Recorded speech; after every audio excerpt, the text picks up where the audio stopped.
hoy mi equipo y yo felices de podernos conectar nuevamente en este espacio Semillas de Verdad, declarando que somos instrumentos en las manos del Padre. Nuestro apóstol José Silva dice que cuando el receptor está preparado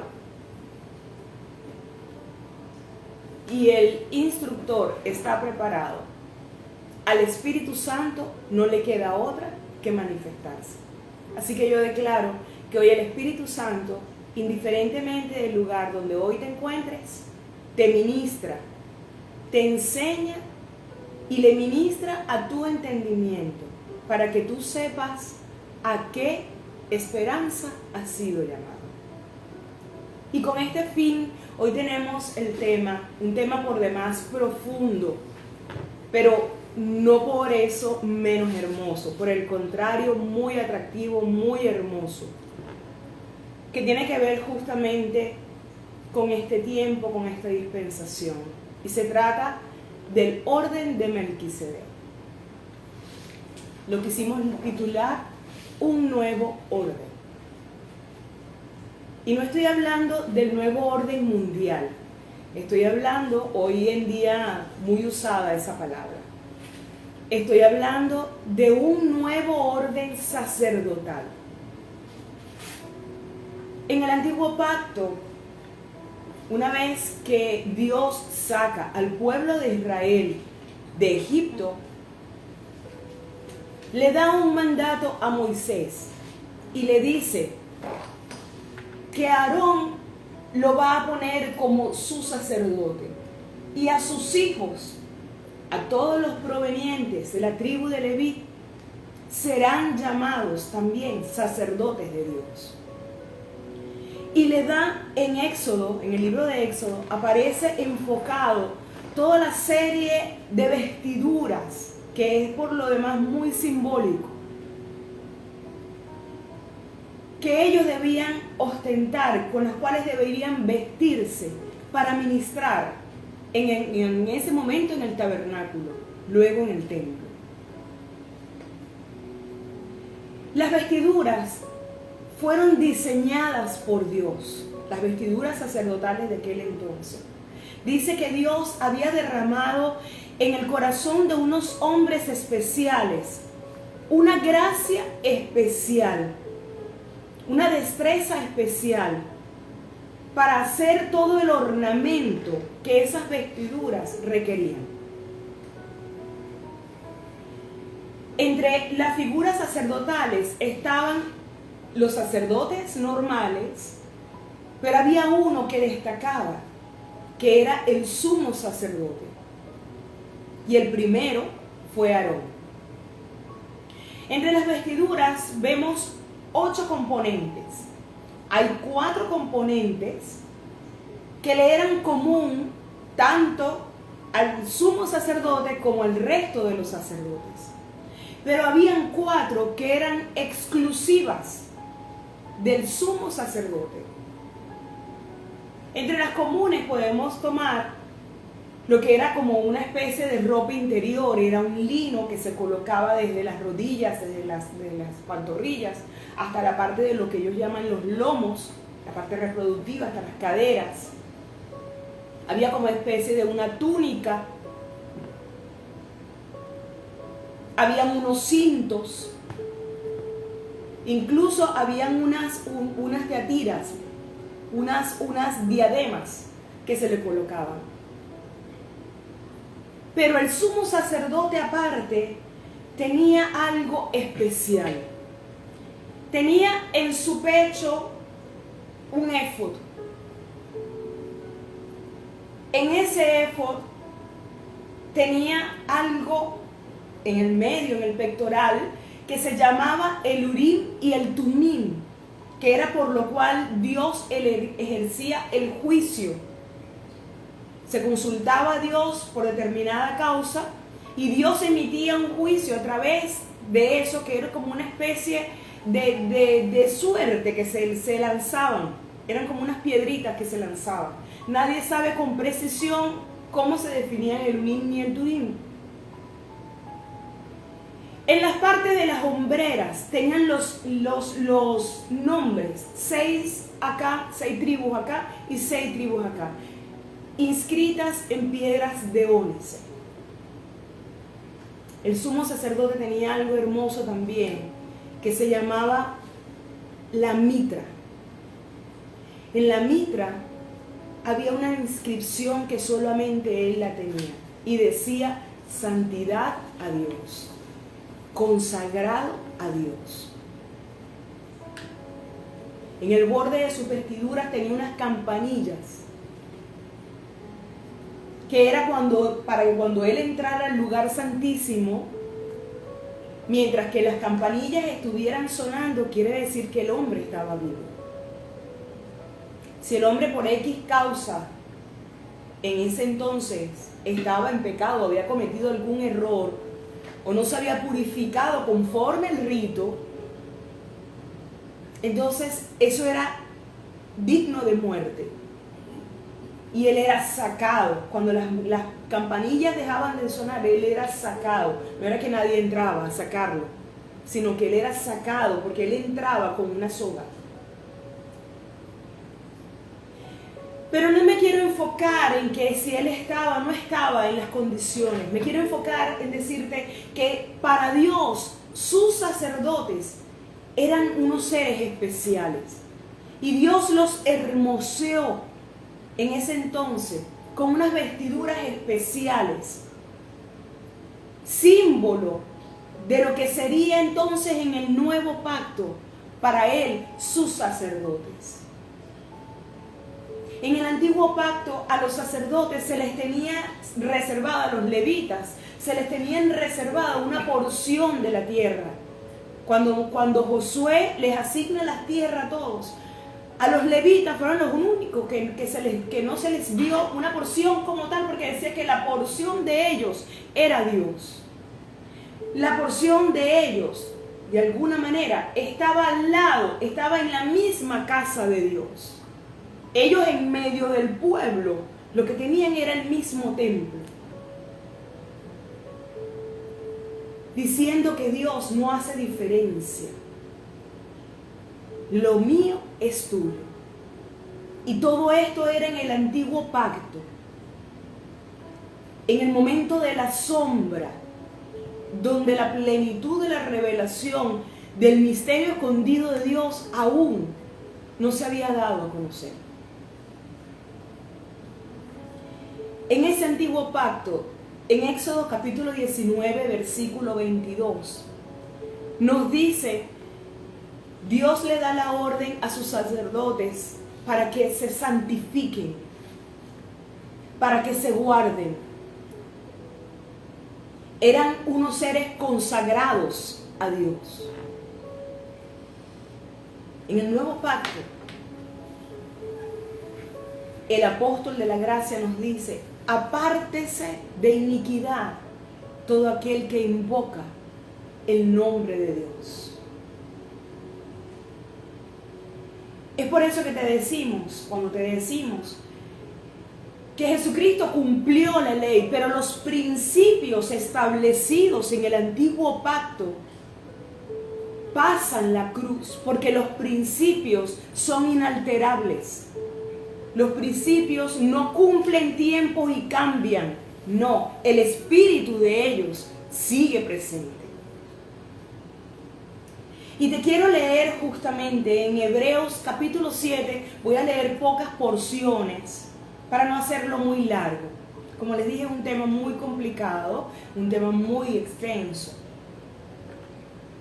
Porque este Melquisedec, Hebreos capítulo 7, rey de Salem, sacerdotes del Dios Altísimo, que salió a recibir a Abraham, que volvía de la derrota de los reyes, y le bendijo, a quien asimismo dio a Abraham los diezmos de todo, cuyo nombre significa primeramente Rey de justicia, también Rey de Salem, esto es, Rey de paz, sin padre, sin madre, sin genealogía, que no tiene principio de días ni fin de vida, sino hecho semejante al hombre, al Hijo de Dios, permanece sacerdote para siempre. Considera pues cuán grande era este, a quien Abraham, el patriarca, dio los diezmos del botín. Ciertamente los que de entre los hijos de Leví reciben el sacerdocio tienen mandamiento de tomar del pueblo diezmos según la ley, es decir, de sus hermanos, aunque estos también hayan salido de los lomos de Abraham. Y dice, inevitablemente el menor es bendecido por el mayor. O sea, Melquisedec, que era el mayor, bendijo con pan, con una palabra primeramente, y con pan y vino al que iba a ser, o al que era ya, el contenedor de las promesas divinas, promesas vigentes para ti y para mí en este tiempo. ¿Por qué para ti y para mí? Porque dice en Gálatas que en Cristo Jesús la bendición de Abraham nos alcanzó a los que somos de la fe. Pero hay un punto, nos lo dice en el versículo 11, dice, si pues la perfección fuera dada por el sacerdocio levítico, porque bajo él recibió el pueblo la ley, ¿qué necesidad habría aún de que se levantase un sacerdote según el orden de Melquisedec y no fuese llamado según el orden de Aarón? Entonces vemos aquí por primera vez una diferencia en dos órdenes sacerdotales distintas, pero que una precedió a la otra, siendo sombra de lo que había de venir. Dice que en el orden de Aarón, nos lo dice aquí mismo en el libro de Hebreos, había una serie de requisitos, una serie de ritos, una serie de leyes que ellos tenían que cumplir como sacerdotes. Pero que en el nuevo pacto se levantaría un nuevo orden. Y te doy un dato curioso. Hubieron 18 sumos sacerdotes mientras el primer templo estuvo levantado. Y hubieron 60 sumos sacerdotes en el segundo templo. Como cosa curiosa, el templo es destruido en el año 70 después de Cristo. Y allí se acabó el sumo sacerdote. La figura del sumo sacerdote se acabó. ¿Por qué? Porque se destruyó el templo. Se destruyó el templo a nivel terrenal. Pero es que se destruyó el templo físico porque Dios levantó el templo que Él había profetizado. El momento que nosotros vemos, el templo que nosotros vemos en Ezequiel fue un templo que nunca se construyó. Y ese templo habla de ti y de mí. En ese templo nos habla de las aguas salutíferas, de las mismas que nos habla en el libro de Apocalipsis. Se abrió un nuevo tiempo. Dice aquí en este mismo capítulo que es necesario que si se cumplió el tiempo y hubo un cambio de ley, fíjense que no es que estamos sin ley, porque se nos ha dicho que las personas que predican gracia, bueno, que no, que están sin ley, que están, es una herejía, porque la ley decía que era perpetua. No, dice que estamos, nos lo dice Pablo, el apóstol de la gracia, que estamos bajo el régimen del Espíritu. Contentivo ese régimen de la ley del Espíritu de vida en Cristo Jesús. Entonces hubo un cambio de ley. Tenemos una nueva ley. Pero así como hubo el cambio de ley, como nos lo dice acá, hubo un cambio de sacerdocio. Y se abrió un nuevo orden, con un nuevo sumo sacerdote. Dice en el versículo 23, los otros sacerdotes llegaron a ser muchos, debido a que por la muerte no podían confirmar, porque se heredaba. O sea, era una familia, porque era una tribu específica, era una familia, el que era el sumo sacerdote, Aarón, le heredó a su hijo, y su hijo a su hijo, y así fueron por generaciones. hasta que se comenzó a pervertir. En el tiempo de Antíoco Epifanes, comenzó él a poner al sumo sacerdote a su conveniencia. Se comenzó a ligar, o se comenzó a hacer evidente, la liga de lo político con lo religioso. Y desde allí hasta los tiempos de Herodes, ellos se ligaron y ellos eran los Herodes. Incluso llegó hasta un tiempo en que el pueblo eligió al sumo sacerdote. ¿Por qué hubo cambio? No hubo perfección, por el contrario, hubo perversión de lo que originalmente Dios había entregado. Ellos no fueron celosos de lo que Dios entregó, sino que ellos pervirtieron el principio de todo lo que Dios entregó. Ellos redujeron el pacto que Dios hizo con ellos, lo redujeron exclusivamente a sacrificios de animales, muchas veces defectuosos, que esa era una de las condiciones que no podía tener un sacrificio, no debía ser defectuoso, debía ser, si era un cabrito, debía ser el más hermoso, el más gordo, el mejor, el más sano. Pero ellos le daban las obras por cumplir, hasta que hubo un momento en que Dios se hastió y dijo: no me traigas más tus sacrificios, no quiero más sangres de macho cabrío, no quiero más tus ofrendas, no quiero tu fiesta santa, para mí son abominaciones, no quiero más. Y cuando Dios dijo no quiero más, dice en el libro de Hebreos que hubo alguien que dijo: he aquí, oh Dios, vengo para hacer tu voluntad. Entonces Dios le preparó un cuerpo.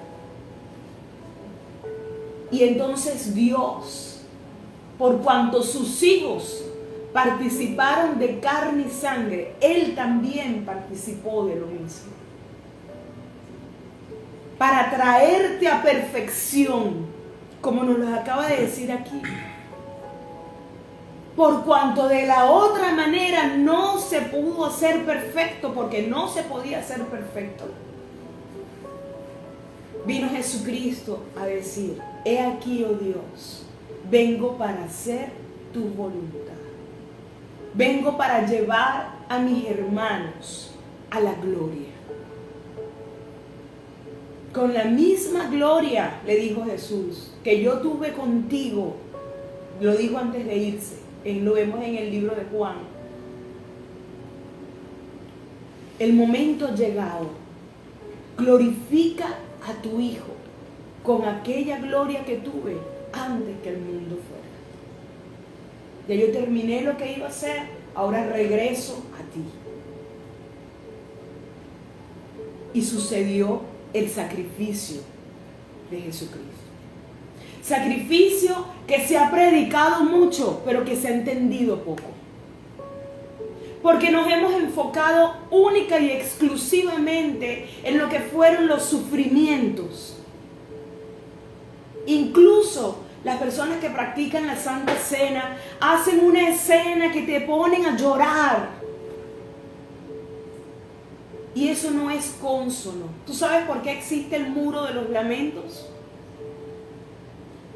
Porque los judíos se lamentan que su Mesías no haya llegado para reconstruir el templo.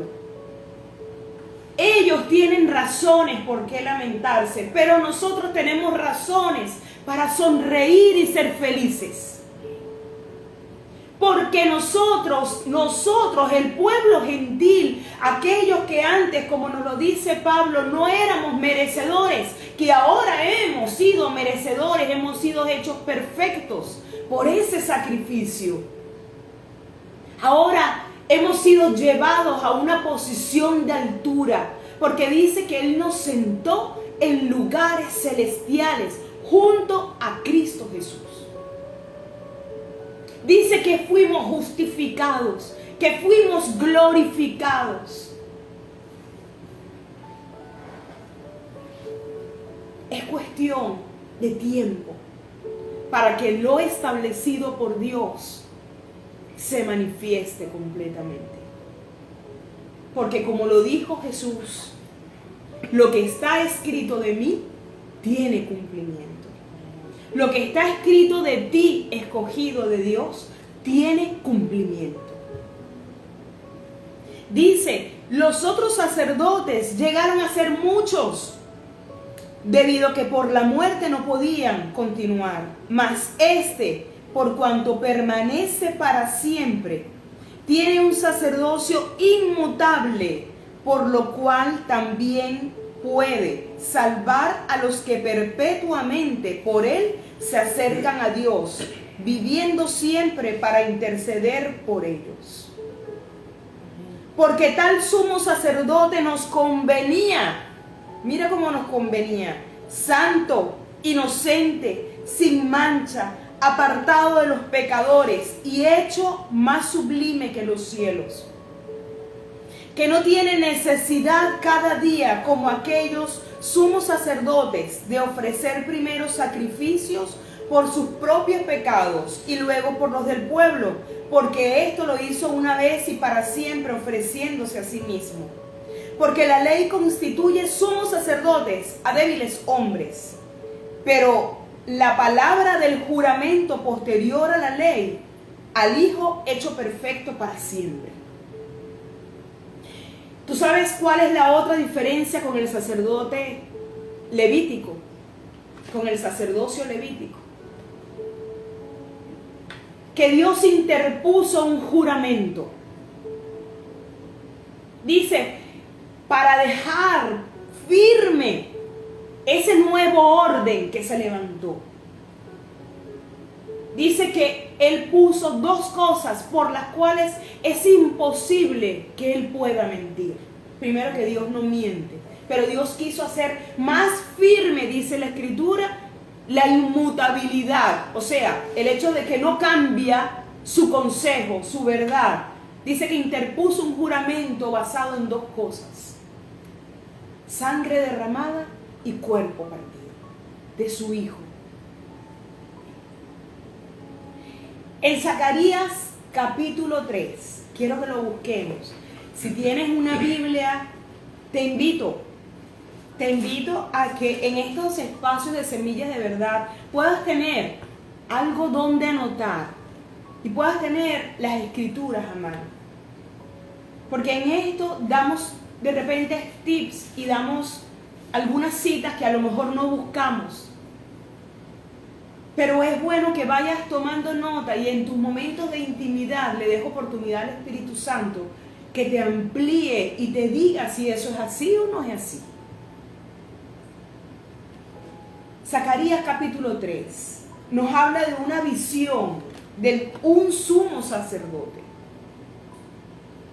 Dice, versículo 3, y Josué estaba vestido de vestiduras viles y estaba delante del ángel.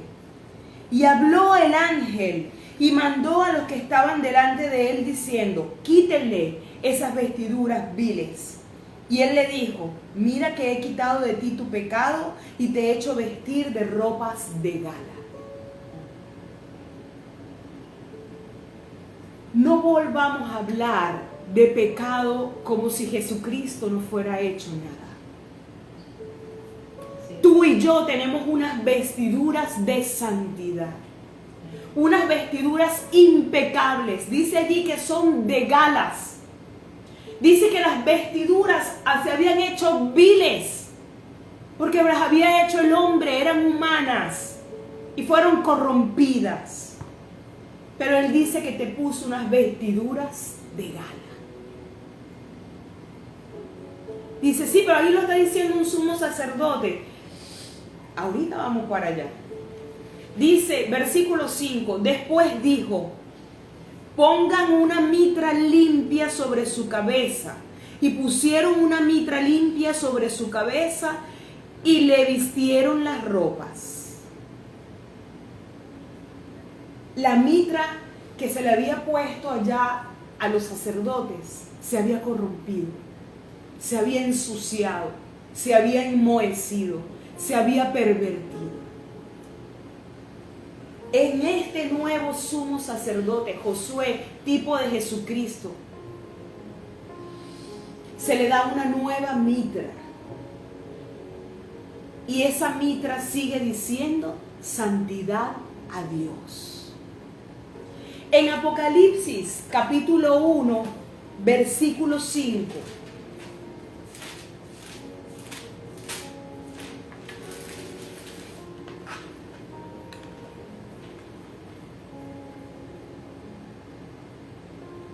Dice, lo voy a leer desde el 4.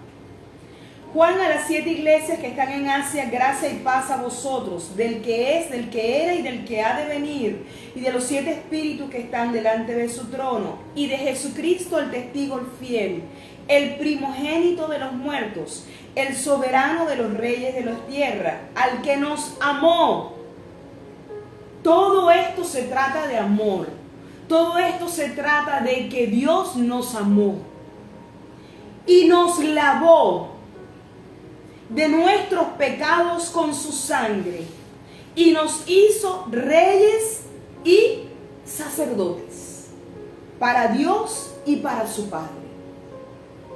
Qué curioso que en el antiguo pacto a los sacerdotes, antes de colocarles sus vestiduras, Aarón los lavó y ellos se tenían que lavar antes de colocarse las vestiduras para ministrar. Aquí dice que Él te lavó y no te lavó con cualquier agua, te lavó con su sangre. Así que delante de Él eres puro. Delante de Él tú no puedes ni debes tener conciencia de pecado, porque Él te ha hecho puro. Así como su justicia se te fue imputada, su pureza también. Es por su perfección que hoy tú y yo somos perfectos.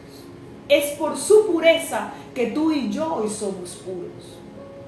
Dice que nos amó, nos lavó, nos vistió con ropas de gala, como lo acabamos de ver en Zacarías, y nos hizo reyes y sacerdotes para Dios. Se ha abierto un nuevo orden sacerdotal. Fíjate cuáles eran las funciones, grosso modo, del sacerdote del antiguo pacto. Deuteronomio capítulo 10, verso 8, no lo voy a buscar. Dice que las funciones de las tribus de Leví, número 1, era estar delante de Dios. Número 2 era llevar el pacto, el arca del pacto. Y número 3 era bendecir su nombre. Sí, estaba contentivo de muchos ritos, de muchas oblaciones, de muchas abluciones, de muchos bautismos, de muchas cosas que se hacían. Pero eso fue sombra. Todo tiene un significado para ti y para mí en este nuevo pacto. Pero las funciones principales eran estar delante de Dios, llevar el arca del pacto, símbolo de la presencia de Dios en nuestras vidas, y bendecir su nombre. Tú has sido llamado como sacerdote del Dios Altísimo, como lo dice allí, a estar continuamente delante de Dios. No es que voy a entrar en su presencia, no. Dice que Jesucristo nos abrió un camino amplio a través del velo de su carne. Y hoy tenemos entrada al lugar santísimo. Llevamos la presencia del Dios Altísimo dentro de nosotros. Porque Jesús dijo que llegaría un momento en el cual Él ya no estaría con nosotros y por nosotros nada más, sino que Él estaría en nosotros. Amén. Así que Dios ha hecho habitación en nosotros. El tabernáculo de David, una de las promesas que dice que iba a ser levantado, una de las promesas que dice que iba, una de las profecías, que iba a ser levantado, que iba a ser restaurado por Dios mismo, se encontraba en Sión, habitación de Dios. Un momento de intimidad con Dios, una vida de intimidad con Dios, donde no es solamente estar 2 horas orando en un cuarto, es que tú te llevas a Dios en el carro, es que te lo llevas a hacer mercado, es que te lo llevas a jugar con tus hijos. Él está en ti continuamente. Y bendecir su nombre en todo tiempo. Dice en el libro de los Salmos que es para bendecirlo en todo tiempo. Su alabanza estará de continuo en mi boca. Para eso hemos sido puestos como sacerdotes.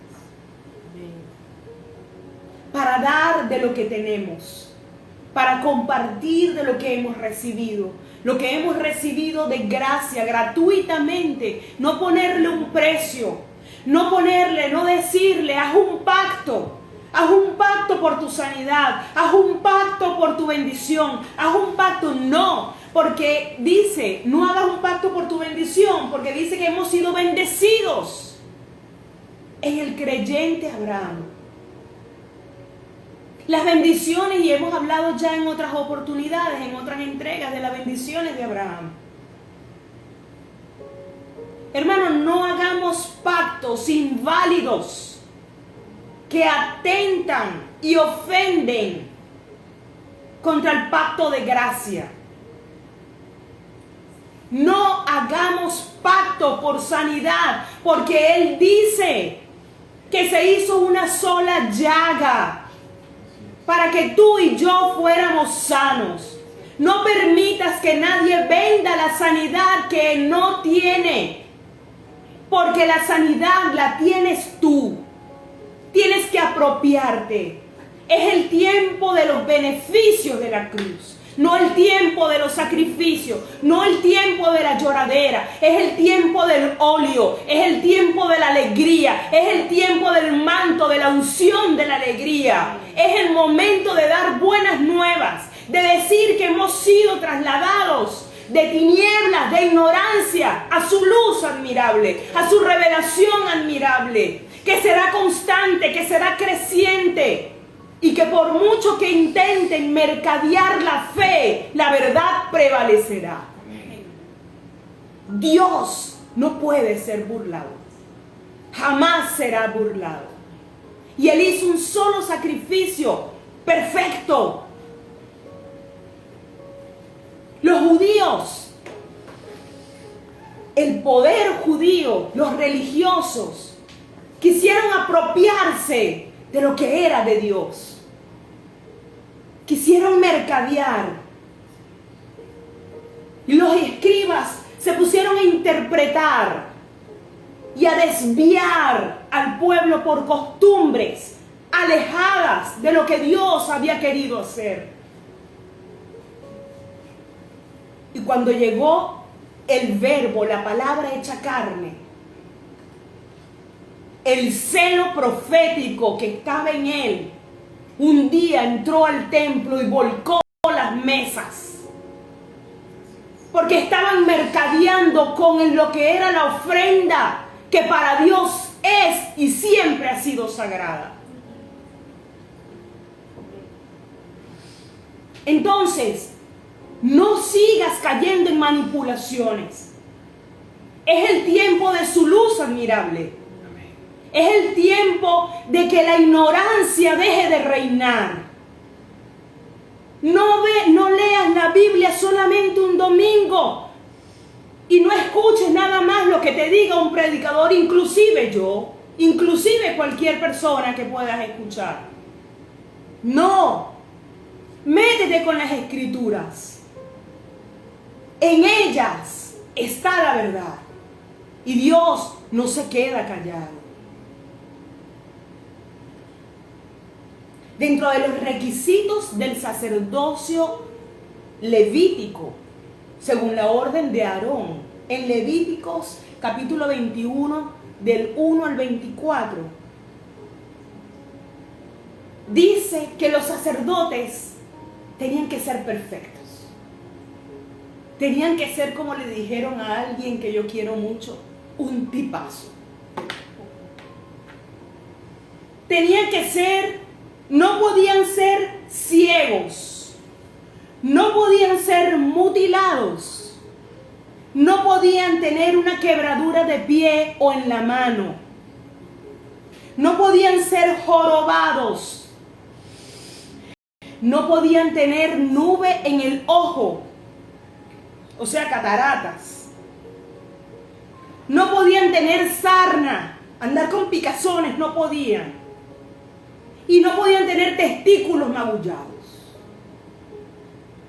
Dios exigía que aquel que iba, ¿qué pasaba si nacía una persona con alguno de esos defectos dentro de esa tribu levítica?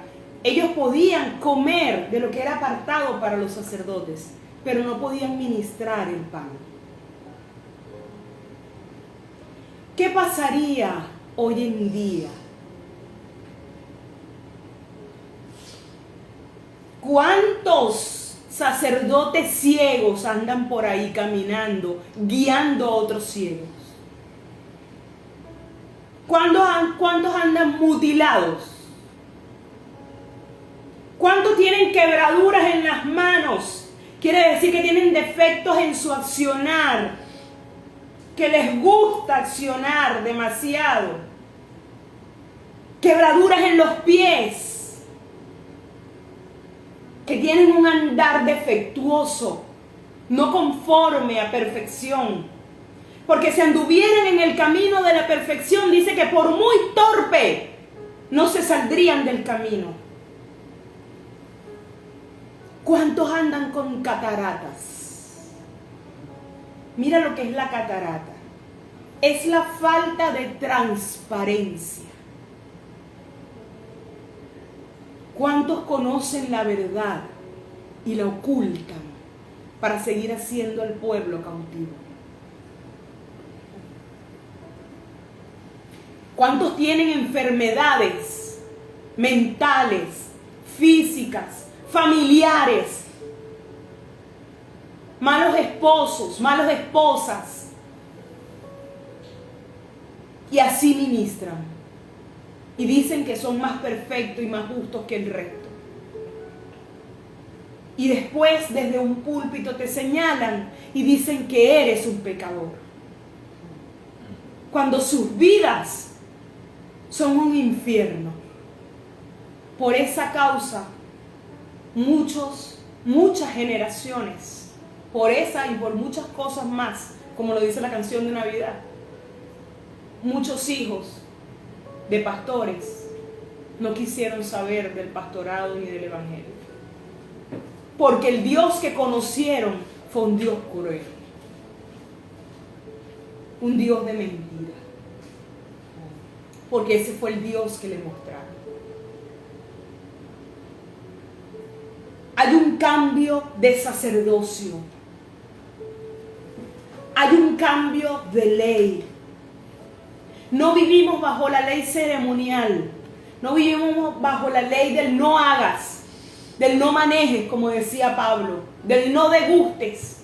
Esto es malo, lo otro es malo. No. Vivimos en la libertad de Cristo, bajo la ley del Espíritu de vida y bajo el régimen del Espíritu. Entonces te invito que como sacerdote del Dios Altísimo tomes tu lugar, bendigas su nombre, estés siempre delante de Él, o más bien que tengas conciencia que siempre estás delante de Él, que seas consciente que eres contenedor de la presencia divina. Que estés consciente que llevas hoy en día unas vestiduras de gala, hermosas, que Dios te ha hermoseado. Si leyéramos Isaías 53, dice que Él fue menospreciado. ¿Sabes para qué Él fue menospreciado? Para que tú fueras apreciado. ¿Tú sabes para qué Él fue desechado? Para que tú fueras rescatado. ¿Tú sabes para qué Él fue empobrecido? Nos lo dice en el Nuevo Testamento. Para que tú fueras enriquecido. Entonces, querido sacerdote, querido ministro, no te conformes con menos. Porque llegó el tiempo de tu promoción. Llegó el tiempo de tu libertad. Llegó el tiempo de que gustes las mieles de todo de lo que Dios ha preparado para ti. No te conformes con menos. Eres un bendecido, un calificado para prosperar, a fin de que aquí, en esta tierra de los vivientes, no se te niegue nada, mientras que tú andes en los principios divinos. Mi nombre es Eunice de Divincenzo, profeta del Dios Altísimo, adscrita al Ministerio Internacional de Fundamentos Apostólicos y Proféticos Elohim. Y te puedes comunicar con nosotros a través del 0424-652-1977 o a través de nuestro correo elohiminternacional@gmail.com. Aprovecho este pequeño espacio para ofrecerte unas disculpas por haber hoy salido un poco más tarde, pero acá en el estado Falcón hemos estado sufriendo por embates de cortes eléctricos. Así que por eso salimos hoy un poco más tarde. Pero el próximo sábado estamos en tu espacio Semillas de Verdad nuevamente a las 4 de la tarde. Te esperamos con los brazos abiertos y con la unción del Espíritu Santo. Bendecido.